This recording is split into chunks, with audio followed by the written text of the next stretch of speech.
claro, por lo menos, que la parte espiritual, la parte inmaterial del hombre, tiene dos elementos que no son iguales, que es el espíritu y el alma. Bueno, pues ya tenemos algo muy claro, y eso es bueno. Ahora, el espíritu junto con el alma son elementos diferentes de la única parte inmaterial del hombre. Vuelvo a insistir, no es que el hombre sea un ser compuesto por tres partes, espíritu, alma y cuerpo, que es verdad, que tiene espíritu, alma y cuerpo, pero la parte inmaterial del hombre, segundo elemento del hombre, está formado por, entre otras cosas, espíritu y alma. ¿Pero tiene más cosas eso o no? Sí, señor. Una de ellas es, la mencionábamos antes en aquel versículo que dice que aquel hombre enamorado le habló ¿a dónde? Al corazón. Claro, al corazón supongo que le habrá hablado muy cerca del oído, que es como un hombre enamorado habla a una mujer, a la que quiere. No le habla a la distancia en un largo discurso a gritos para que todos se enteren de las tonterías que le dice. Le habla en un susurro al lado de la oreja. Bueno, ahí está. Y esa oreja le lleva las palabras a esa mujer ¿a dónde? Al corazón. Claro, hay mujeres que necesitan un lenguaje muy especial, ¿sabéis? El otro día mencionaba que en España hay un anuncio para el Día de los Enamorados. ¿Sabéis cómo es? Aparece un hombre con una señorita, le va a decir algo y la mujer le pone así la mano delante y dice, no, dígaselo con brillantes. Eso es lenguaje silencioso. Bueno, vamos a algo concreto. Hay una cosa, una parte, un elemento. Hay un elemento de la parte inmaterial del hombre que se llama corazón. Y esa palabra corazón aparece por lo menos 600 veces en el Antiguo Testamento. Y aparece por lo menos 120 veces en el Nuevo Testamento en ese sentido. Corazón, en el sentido técnico de la palabra, se refiere a la vida humana en el ejercicio de las energías. Es decir, la vida humana, la energía de la vida humana parte del corazón. De ahí que cuando se habla de vida en relación con el hombre, Levítico 17:11, se habla de que el centro de la vida es el corazón. Busquemos ese pasaje.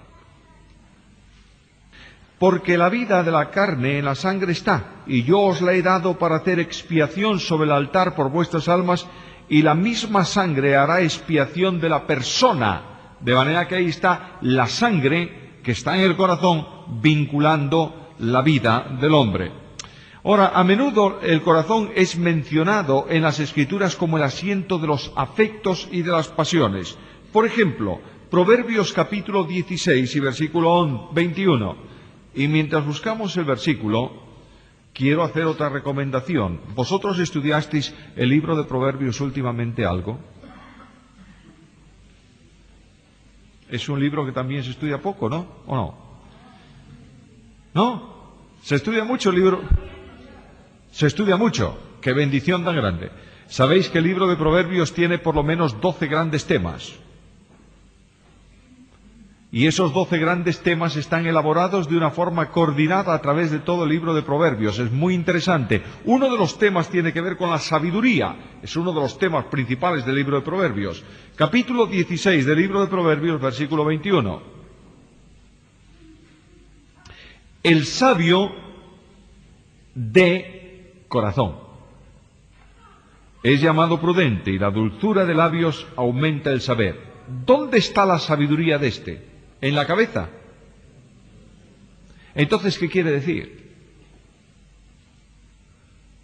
¿Hay dos tipos de sabiduría? Seguro. Hay una sabiduría intelectual, que más que sabiduría es ciencia. Y hay una sabiduría que forma parte de la grandeza de vida.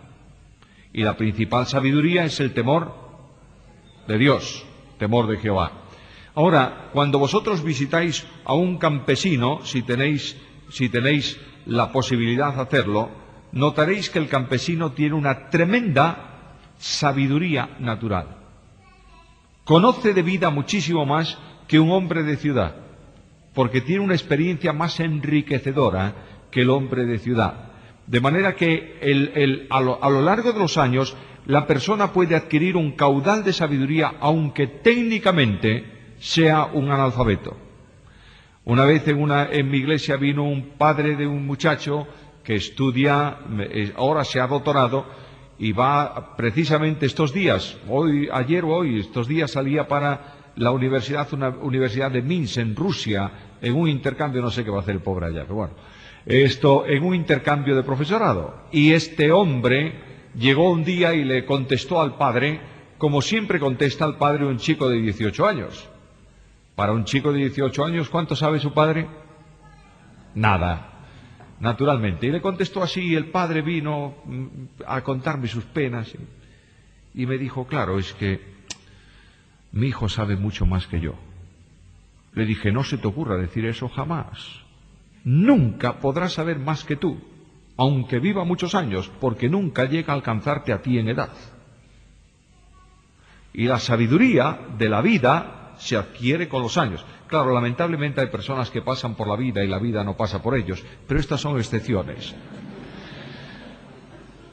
El alma, el corazón del hombre, se considera en la Biblia como el centro de la sabiduría, porque del corazón emana la sabiduría, porque pone en funcionamiento la voluntad del individuo, es el asiento de los sentimientos y de la voluntad. El corazón está relacionado también con la conciencia natural del hombre. Dice que cuando el corazón se vuelve a Dios, ¿quién se vuelve a Dios realmente? El hombre, está claro. El corazón es invitado a oír la voz de Dios. Isaías capítulo 6, versículo 10. Engruesa el corazón de este pueblo y agrava sus oídos y ciega sus ojos. ¿Para qué?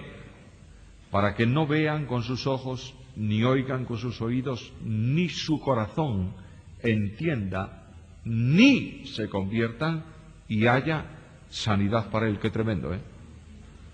Un juicio de Dios sobre un pueblo que, entre otras cosas, le insensibiliza a él corazón y no entienden, no pueden salvarse. Ahora, el corazón, por tanto, si es el centro de la voluntad, de la reflexión sabia, ¿orienta la conducta humana o no? Sin duda. Y fijaros qué cosa más interesante. De ahí surgen los pensamientos. Bueno, yo siempre pensé que los pensamientos salían del cerebro. Del corazón surgen pensamientos que condicionan conductas. Menciono una frase de Cristo. De la abundancia del corazón, ya tenemos, el corazón se llena de algo que aflora al exterior mediante palabras. Cuando un corazón está lleno de gratitud a Dios, los labios prorrumpen alabanzas. Pero cuando un corazón está lleno de odio, ¿qué? ¿Cómo es el lenguaje de esa persona? Pues un lenguaje que brota, que hace actuar, que orienta al hombre en esa dirección. Ahora, hay pensamientos de Dios que no surgen, no son capaces de surgir propios dentro del corazón humano. Primera carta a Corintios, capítulo 2 y versículo 9. Antes bien, como está escrito, cosas que ojo no vio, ni oído oyó, ni han subido en corazón de hombre, son las que Dios ha preparado para los que le aman. Este versículo tiene una importancia doble, una en el sentido de pensamientos sublimes que no afloran naturalmente del corazón del hombre, que son puestos por el Espíritu de Dios en el corazón del hombre, y otro tiene que ver con la revelación perpetua de Dios al hombre. ¿Qué quiero decir con eso? ¿Qué palabra más extraña es esa? Pues muy sencillo. La Biblia dice que Dios se ha revelado progresivamente, ¿sí? Hebreos capítulo 1. Dios ha hablado muchas veces en otros tiempos a los padres por los profetas. Mientras habló por el profeta Isaías y no había hablado, por ejemplo, por el profeta Malaquías, cuando habló por medio de Malaquías, ¿hubo más revelación? Claro que sí, el volumen de revelación es mayor. Y cuando cuando se concluye el Antiguo Testamento hay una revelación muy amplia de Dios, pero queda complementada toda la revelación de Dios escrita cuando tenemos el canon del Nuevo Testamento. ¿Está? Muy bien. ¿Hay una revelación mayor que esta? ¿De Dios, sí o no? En los postreros días nos ha hablado y esa es la revelación exhaustiva de Dios. Por eso Dios no dice una sola palabra ya. Cuando Dios envió a su Hijo al mundo, Dios guardó silencio, porque no hay más revelación que dar. Ahora, esa revelación está completa en el conocimiento del hombre, incluido el salvo.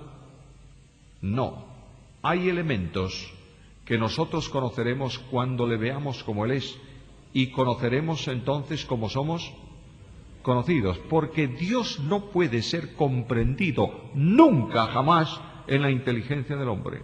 Excede siempre de la inteligencia del hombre. De modo que habrá revelación continua de Dios que engrandecerá a Dios delante de nosotros. Cada día en el cielo, eso de días es un decir, cada momento en el cielo, momento también es un decir.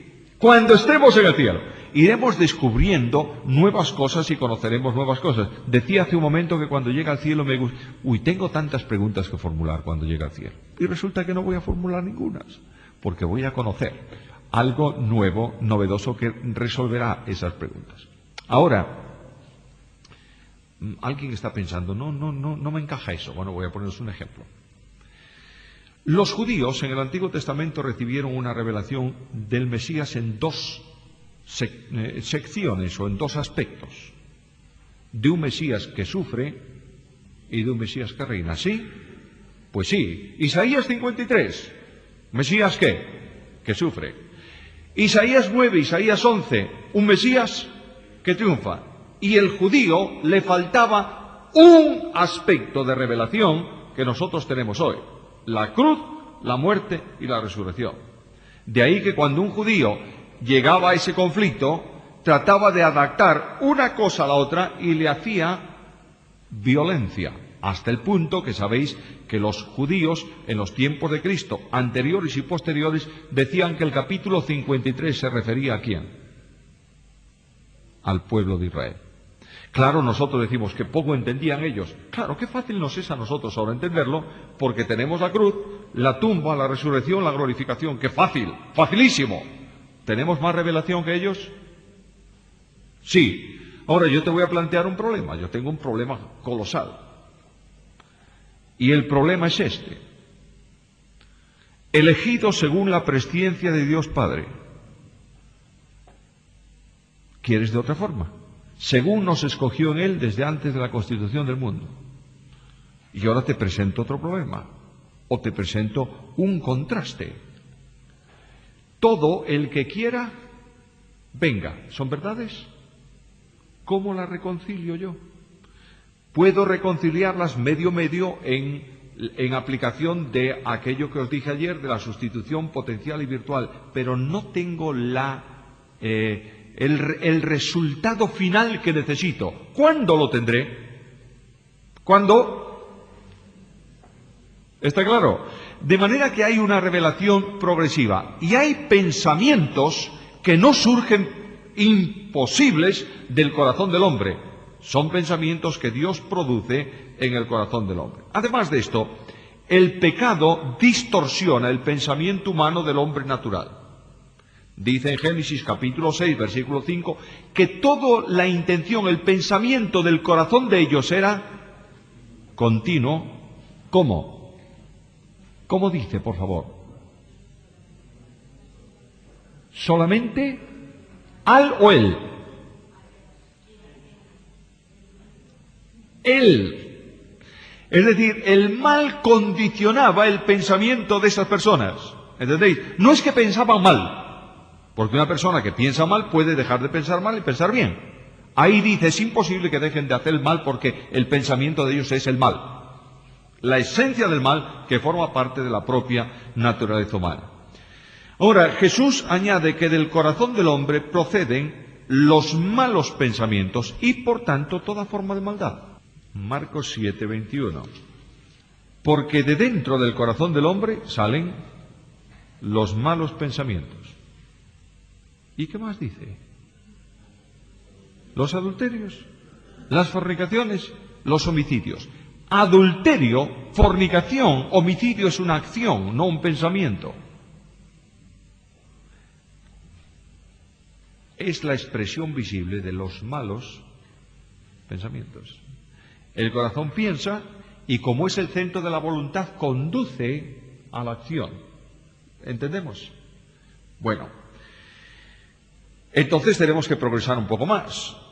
Si orienta la conducta humana, es el centro regulador de la voluntad humana. ¿Sabéis que se dice de una persona enamorada que no hay peor enfermedad que la enfermedad del corazón? Porque conduce a un tipo de voluntad condicionada por la persona humana. De ahí que la ley de Dios exige que a Dios se ame ¿cómo? De todo corazón. Es decir, que el amor hacia Dios impregne absolutamente el corazón, no solo en cuanto a pensamiento, sino en cuanto a deseo, porque eso se va a convertir en una decisión personal. Eso está en el libro de la ley, Deuteronomio capítulo 6, versículo 5. Igualmente el servicio a Dios, capítulo 10 de Deuteronomio, versículo 12. Ahora pues, Israel, ¿qué pide Jehová tu Dios de ti, sino que temas a Jehová tu Dios, que andes en todos sus caminos y que lo ames, y sirvas a Jehová tu Dios con todo tu corazón y con toda tu alma? De manera que no solamente la parte sentimental, sino la acción de la voluntad. Cuando sirves con el corazón, sirves con el cuerpo. Pablo era muy práctico, y recordáis que cuando Pablo habla de compromiso, en cambio, mirad qué diferencia. Aquí la ley se dice que hay que servir de corazón, porque entonces sirves con el cuerpo, ¿no es esto? Pero cuando Pablo habla de compromiso, pide que expreses lo que tienes de realidad de compromiso con el cuerpo. Romanos 12:1. Os ruego por la misericordia de Dios que presentéis. Sabéis, es que es muy fácil presentar el espíritu. Como nadie lo ve. Oh, yo soy muy espiritual, vamos a verlo por medio del cuerpo. Os cuento un cuento. Un hombre, un pastor de una iglesia, tenía una tragedia en su congregación con el culto de oración. Bueno, eso no es una tragedia de un país, eso es general. Pues es trágico, el culto de oración. Y resulta que cada vez que el domingo estaba en la puerta de la iglesia saludando a la gente que salía, decía: ¿qué tal, hermano? ¿No le vi a usted el martes? No pude venir, pero estaba en espíritu. Y el otro, lo mismo, y el otro igual. Entonces el pastor de la iglesia, un domingo, cansado de oír eso, subió al púlpito y dijo: el martes tendremos, Dios mediante, culto de oración. Pido a los hermanos que además del espíritu traigan el cuerpo, por favor. Cuando tú rindes el corazón, expresas ese rendimiento de corazón, ¿cómo? Con el cuerpo. Ahora, fijaros qué progresión tan interesante. Voy a citaros de nuevo los puntos por orden. El corazón, el lugar de la sabiduría y del entendimiento. Sí, y la Biblia dice que la sabiduría consiste en temer a Dios. El corazón es el centro del ser que reacciona a las emociones. Sí, por tanto a la sensibilidad, un corazón endurecido de piedra o un corazón de carne. ¿Entendemos ahora la diferencia? Ahora vamos progresando. El corazón orienta la conducta humana, lo hemos visto. ¿El corazón regula la voluntad del hombre? Sí. Entonces, ¿con qué tenemos que creer para salvación? Con el corazón. Y aquí tenemos la gran expresión de Romanos 10. Porque con el corazón se cree para justicia. Ahora, ya que hemos creído para justicia, ¿Dios tiene que hacer un milagro en nosotros o no? Sí, Señor. Darnos un corazón nuevo. El corazón viejo está permanentemente orientado al mal. ¿Es obediente ese corazón a la voluntad de Dios? No, insensible. Yo diría más que insensible, rebelde absoluto. Y de pronto por la regeneración Dios nos da un corazón nuevo. Y en Ezequiel 36:26 dice que en ese corazón se asienta el Espíritu de Dios y Dios por su Espíritu hace que obedezcan mis estatutos y los pongan por obra. ¿Quién lo hace? Dios. El Espíritu de Dios, Pablo lo dice de otra manera. Alguien puede decirme, pero eso es Antiguo Testamento, vamos al Nuevo. Dios es el que en vosotros produce el querer y el hacer. Entonces Dios nos obliga. ¿Somos máquinas en manos de Dios? No. Cuando Dios produce y capacita, la responsabilidad de la acción es tuya siempre. De ahí que seas un rebelde si no lo haces, porque has recibido la capacidad de Dios. De la misma manera que cuando se habla en la Biblia de acudir a Cristo para salvación, muchas personas creen que ir a Cristo para salvación lo hace el hombre cuando le da la real gana y como quiera. No es Biblia eso, porque Cristo dijo, ninguno puede venir a mí si el Padre que me envió no lo trajere. Ahora te voy a plantear un problema muy serio. El verbo traer, ahí en griego, ¿sabes qué verbo es? Arrastrar. Bueno, ¿cómo puedo ir libre a Dios si soy arrastrado? Si Dios me arrastra, ¿soy libre para ir a Dios? La respuesta de esa pregunta tan conflictiva la dio un hombre de la Iglesia que se llamaba Agustín de Hipona. Y Agustín dice, no solamente voy voluntaria, voy voluptuosamente. ¿Sabe lo que significa voluptuoso? Significa arrastrado pasionalmente. Es tal el atractivo que Dios ejerce que me lleva, me conduce a ir a Cristo y creo voluntariamente, de otra forma, me entusiasma la idea. Pero ¿quién comenzó la obra? Dios. Tengamos eso en cuenta, por favor. A veces cuando predicamos el Evangelio creemos que el Evangelio de la gracia que se predica es para que el hombre haga con él lo que quiera cuando quiera. Ten mucho cuidado, si no recibes a Cristo cuando oyes el llamado, tal vez Dios un día endurece tu corazón. No hay salvación para ti. Dios actúa, por favor, no está pasivo permanentemente, pero no obliga a nadie. Esto tengámoslo claro.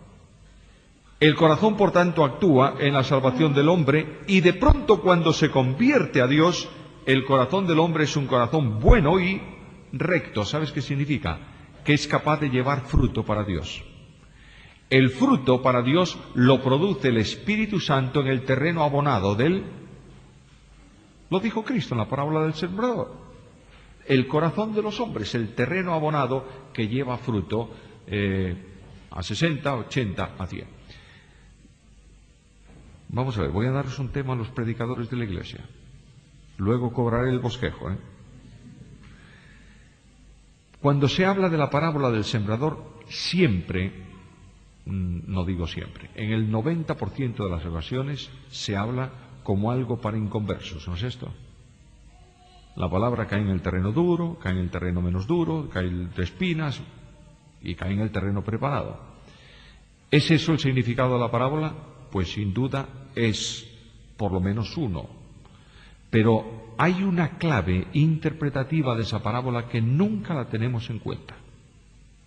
Y es la aplicación de Cristo. El que tiene oídos para oír, oiga.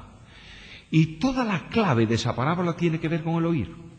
El modo de oír produce una serie de resultados. Hay quienes entran a un local de cultos, y no estoy refiriéndome solo a inconversos, Hay creyentes que se sientan en un banco, escuchan la Biblia como si lloviera y se van a la calle sin haber prestado atención para nada y vienen las aves del cielo, los elementos diabólicos, y ¿qué hacen con la palabra? Bueno, como no lo oíste, la llevan. Luego hay otros que la oyen, pero la oyen entusiasmados simplemente por la oratoria del predicador. Dicen, fenómeno, ese es un fenómeno, qué bueno es eso. ¿Qué efecto le produjo? Simplemente una excitación momentánea. Terminó. Hay otros que escuchan la palabra, entienden que eso es correcto, qué es lo que tienen que hacer, y son gente de muy buenos propósitos, pero de muy corta ejecución. Yo prometo desde hoy ser comprometido. A veces estás en la iglesia y hablan de la ofrenda. No sé si se habla de la ofrenda o no, es un ejemplo. Hablan de la ofrenda y dicen, pues oye, tienes razón, qué barbaridad, qué poco estoy ofrendando. El domingo que viene voy a ofrendar más. ¡Pum! El domingo se ve. Ahora, al cabo de 3 domingos, el tipo no ofrenda nada. Le pasó, escuchó temporalmente. Hay otros que escuchan profundamente, aceptan en compromiso la palabra y reaccionan fructificando. Ya tienes un bosquejo para la congregación, no para los pecadores perdidos. Los cristianos necesitamos muchas veces la exhortación que aplicamos nosotros a pecadores porque no nos sentimos muy aludidos por ciertas cosas. Vamos a otro aspecto de la... Corazón. Riñones. Los riñones no son esas 2 pelotillas negras que tenemos por ahí que filtran y que... Esos son parte de nuestro elemento corporal material. Pero los hebreos y otro pueblo de la antigüedad hablaban de los riñones como el asiento de los deseos. Y donde están recogidos los pensamientos íntimos, absolutamente íntimos, tan íntimos que nunca afloran al exterior y que solamente Dios conoce. Por ejemplo, Salmo 16. Claro, nuestras versiones, ¿sabéis? Si tuvieseis ahí a mano una versión Reina Valera 25 o del 20 o anterior, o la Biblia del oso. ¿Sabéis qué Biblia es la del oso? Bueno, pues es la primera Biblia de Reina Valera. Se llama del oso porque en la portada de la Biblia tenía un oso y un madroño. ¿Sabéis lo que es un madroño? Es un árbol que hay muchos en Madrid, por eso el escudo de Madrid tiene un oso y un madroño. La Biblia del oso. Bueno, esa Biblia traducía en todos estos sitios riñones. En la nuestra me parece que no está así, pero vamos a citar Salmo 16, 7. Bendecirá a Jehová que me aconseja, aún en las noches me enseña mi conciencia. Ahí en el hebreo está literalmente mis riñones. Otro texto, 26, 2. Escudriñame, Jehová, y pruébame, examina mis íntimos pensamientos, mis riñones. Una sola palabra. Claro, es lógico que se haga esto, ¿sabéis? Porque tú le pones la Biblia esta en manos de una persona que no tiene ni idea de este asunto y lee mis riñones. Corazón aún se va entendiendo, pero riñones es un problema. Habla aquí de la parte espiritual íntima, recóndita, tremendamente. Hay cosas que nadie sabe, que tú sabes, que no se las confías ni a tu mujer. Bueno, tu mujer contigo lo mismo. Y hay amigos íntimos que dicen, ay, yo le cuento todo. No, no. Tú tienes cosas en tu vida que guardas en un arcón celoso. Esa parte reservada íntima en la Biblia se llama, parte espiritual del hombre se llama los riñones. En el Nuevo Testamento solamente aparece una sola vez esa palabra y se traduce como mente y aparece en Apocalipsis capítulo 2, versículo 23. Es curioso eso.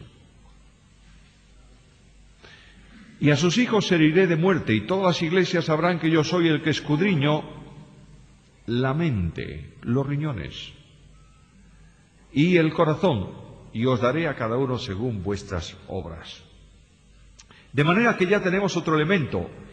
Nos vamos dando cuenta de que hacer una división tricotómica del hombre, de 3 elementos, es una forma de decir, pero podemos hacer una pentómica de 5 por lo menos, o de 6. Ahí tenemos muchos elementos. ¿Me vais siguiendo en esa idea? Bien, por lo menos seguidme, por favor. Otro elemento importantísimo es lo que se llama carne. ¿Carne es esto? Sí, esto es la carne orgánica, biológica, de la parte material. Pero hay una parte inmaterial del hombre que la Biblia designa como carne. En ese sentido, se usa para referirse no solo al exterior, sino a lo interior del hombre. Y tiene que ver, como siempre, en toda la Biblia, Antiguo y Nuevo Testamento, con un lugar en donde se experimentan, entre otras cosas, aflicciones y dificultades. Cuando se traslada esto al sentido genérico del hombre, no solo al sentido espiritual. Carne, entre otras cosas, habla de debilidad, de temporalidad, de limitación. Por ejemplo, la Escritura dice que el hombre debe acordarse que es carne. ¿Qué significa eso? Que es limitado, que es temporal. Que la vida suya es pasajera, es transitoria, es como una flor que comienza la mañana muy bonita, viene el sol del mediodía, la quema y por la noche se corta y se lleva y se tira. Se usa, por tanto, para referirse, esta palabra carne se usa también para referirse a cuestiones propias de la vida del hombre y especialmente a la distancia tremenda del hombre en relación con Dios. Por ejemplo, Isaías 46. Busquemos un texto y creo que con eso lo aclaramos mejor. Voz que decía, da voces. Y yo respondí, ¿qué tengo que decir a voces? Que toda carne es hierba y toda la flor del campo. ¿Os dais cuenta? Está hablando de temporalidad. Eso de carne en relación con Dios. Y dice algo muy importante. Nunca te fíes del brazo de carne. Es decir, de la potencia natural del hombre. La potencia natural del hombre no está en su parte exterior solo. Está en su parte interior. Los que estudian psicología, psiquiatría y los médicos en general se dan cuenta de la enorme vitalidad, de la potencia interior de una persona cuando está gravemente enferma. No termina de morir. Se aferra con todas las fuerzas a la vida. Cuando ya prácticamente su parte anatómica está absolutamente deteriorada, sigue con ánimo de vivir. En nuestra iglesia tuvimos una vez un caso de un chico de 17 años, a mí impactó tremendamente eso. Un chico de 17 años, 18 años tendría, por ahí. Estaba trabajando para sacar en moneda vuestra, unos pesos extras, y le habían asignado la tarea de descargar un camión de planchas de hierro. Ponían el imán en la plancha de hierro, sacaban y tiraban de la plancha de lado. Para hacerlo más rápido, el hombre tiró de la plancha de atrás. Se desprendió la plancha de hierro, lo tiró al suelo y lo segó por la cintura. Le rompió el hígado, el intestino, en fin, hizo un desaguisado colosal. Lo llevaron a urgencias y el primer cirujano que lo operó habló conmigo el otro día, me dijo, mire, lo tengo taponado por dentro, pero lo que hay que hacer es reconstruirlo ahora todo, de nuevo. Lo llevaron a otra unidad especializada y comienza una operación hoy, otra operación mañana, otra operación pasada, y el cirujano me dijo, mira, no hay ninguna posibilidad de que siga vivo este chico. Como es un chico joven, vivirá un poco más, pero se muere. Y yo, claro, le dije a este hombre, mire, doctor, yo reconozco que para la ciencia esto es un caso perdido, pero yo creo en Dios. Y quiero decirle que toda la iglesia está orando por este chico. Y toda la congregación nuestra a las 7:30 de la mañana iba todos los días para orar por este muchacho. Durante 3 meses estuvo en la unidad de cuidados intensivos, operación tras operación. Y un día me llamó el médico y me dijo, mira, ¿puedes venir? Sí. Fui allá y le dije, ¿qué pasa? Me dijo, este chico se muere porque ha dejado de luchar. Entonces entré a donde estaba Abraham, que así se llama este muchacho, y le dije, Abraham, escúchame bien, por favor. La iglesia toda está luchando. Es una cobardía que tú dejes de luchar. Y el muchacho reaccionó, digamos así, tomó un poco de aliento, lo que le necesitaba en su parte anímica. Y un buen día, cuento esto porque es muy interesante para la gloria del Señor, un día me llamó el médico temprano, en la mañana, me dijo, tengo una sorpresa para ti. En vez de venir a las 12, como yo iba todas las mañanas a verlo, ven a las 10 de la mañana. Yo ya era funcionario del hospital. Me tenían la bata, la máscara, todo. Decían allí, este es el armario del pastor. Porque me dieron el primer día una bata que me quedaba por aquí, el segundo una que me quedaba por allá, y el cirujano dijo, oye, como va a venir muchas veces una bata para su medida. Bueno, allí, eso es una historia aparte. El asunto es que cuando yo llego allí a visitar a Abraham, está Abraham en la camilla, en el pasillo de salida de la unidad de cuidados intensivos. Me dijo el médico, se marcha para la habitación. Qué bueno, doctor, qué bueno. Y le dije a Abraham, como siempre, ¿quieres que oremos, Abraham, y demos gracias al Señor por esto? Sí. Y ahí vino todo el equipo médico, enfermeras y todo para orar con Abraham. Me dijo el médico cuando lo llevaron, me dijo, quiero decirte una cosa, ora, porque hoy va a ser la prueba de fuego. Lleva 3 meses este muchacho sin tomar una sola gota de agua. Le vamos a dar hoy de beber. Y si no pasa, no hay solución. 4 de la tarde estoy en casa tranquilamente, llama el médico, dice, oye, funciona como un reloj, eso es un milagro. Bueno, pues es un milagro. Digo esto en el sentido de que la carne, que es debilidad, es temporalidad, tiene que reaccionar en fortaleza. Por eso dice el profeta, nunca te fíes del brazo de carne. ¿Está claro?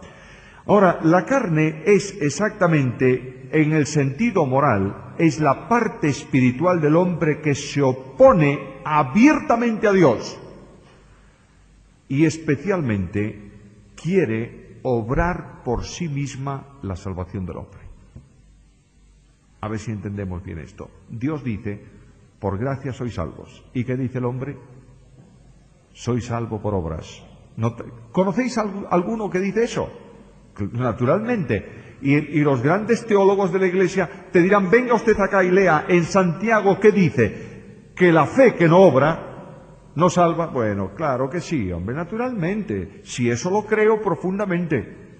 Es más, es igualmente perdido el que quiere salvarse por obras como el que se salva por fe intelectual. No se salva. El que se salva con la cabeza no se salva. Se tiene que salvar con el corazón. Y eso conduce, como es el centro de la voluntad, conduce a obras. La carne se gloría en la religión externa. Por favor, prestemos mucha atención a esto porque esto tiene importancia. Colosenses, capítulo 2, versículos 18 al 23.